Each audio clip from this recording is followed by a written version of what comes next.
Mercredi 18 mars 2020. Mesdames, Messieurs, bonjour et bienvenue dans cette revue de presse. Le journal à l'honneur sur GS Communication ce jour, c'est Libération et le quotidien en manchette nous renseigne sur les nouvelles mesures prises par le gouvernement Talon pour contrer la pandémie en vigueur. Signalant que le chef de l'État Patrice Talon a véritablement pris la mesure des choses et ne veut en aucun cas voir ses compatriotes souffrir d'un mal pour lequel ils ne sont même pas responsables. Le quotidien nous apprend que face au non-respect des mesures d'auto-isolement et de mise en quarantaine, Libération rapporte que le ministre de la Santé, Benjamin Rupati, est monté au créneau et a encore sorti hier mardi 17 mars 2020 un communiqué dans lequel il a mis l'accent sur le respect des mesures d'auto-isolement et de mise en quarantaine pour la prévention de l'épidémie du coronavirus.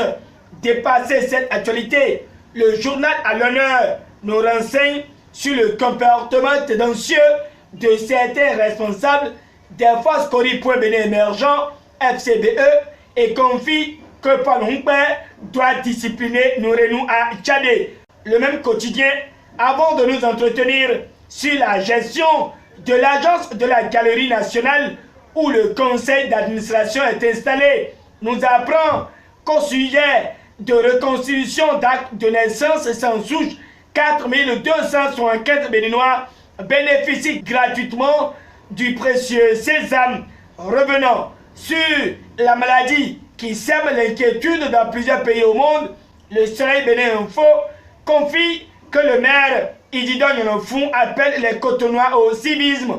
Le même journal confirme que face à l'avancée du coronavirus dans le monde, le Bénin se barricade avec des mesures radicales prises par son gouvernement. En guise de preuve, le Béninois libéré donne lecture de l'intégralité du communiqué qui découle du Conseil extraordinaire des ministres tenu hier et brandit les 11 dispositions rigoureuses et très efficaces qui démontrent que le gouvernement Talon a pris la mesure de la situation. La nation, pour sa part, étale les conclusions du Conseil extraordinaire des ministres où de fortes mesures de protection sont prises et relaie que l'Église catholique conjugue foi et raison. Toutefois, le quotidien du service public invite à faire le lavage des mains au savon vu comme une mesure essentielle. De ce côté, Fraternité révèle que le second cas de coronavirus est confirmé au Bénin, invitant également à une protection maximale. Le journal de Menotin passe par les mesures prises par le gouvernement avant de révéler que Dr Kessile Tchala, face à cette pandémie, pense que pour une réelle prise en charge des patients, il faut une assistance respiratoire artificielle. Politique à présent et nouvelle expression rapporte que le chef de l'État a échangé avec la Commission électorale nationale autonome Sénat au sujet des élections communales de 2020. Le Soleil Bénin Info, toujours face aux élections du 17 mai prochain, notifie que les 8 partis politiques seront fixés sur leur sort demain jeudi 19 mars 2020.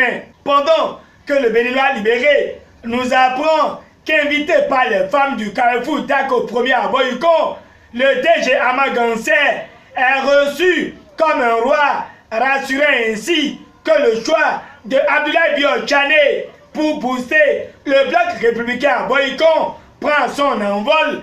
L'éco-info touche aussi les élections communales à Abomey-Calavi et mentionne qu'un plébiscite est en vue pour le maire Georges Bada qui incarne l'Union progressiste dans la commune. Le journal de Gilbert Mankou soulève qu'il est en voie de ratisser l'âge par un score électoral dit des jalons posés à Cotonou. L'actualité parle aussi des élections municipales prochaines et index Luc Sertondia à Trobo, vu comme l'oiseau rare. L'avènement du coronavirus au Bénin préoccupe également le président de l'Assemblée nationale et la primeur nous signale que Louis Paounou Vlavonou invite à la discipline collective.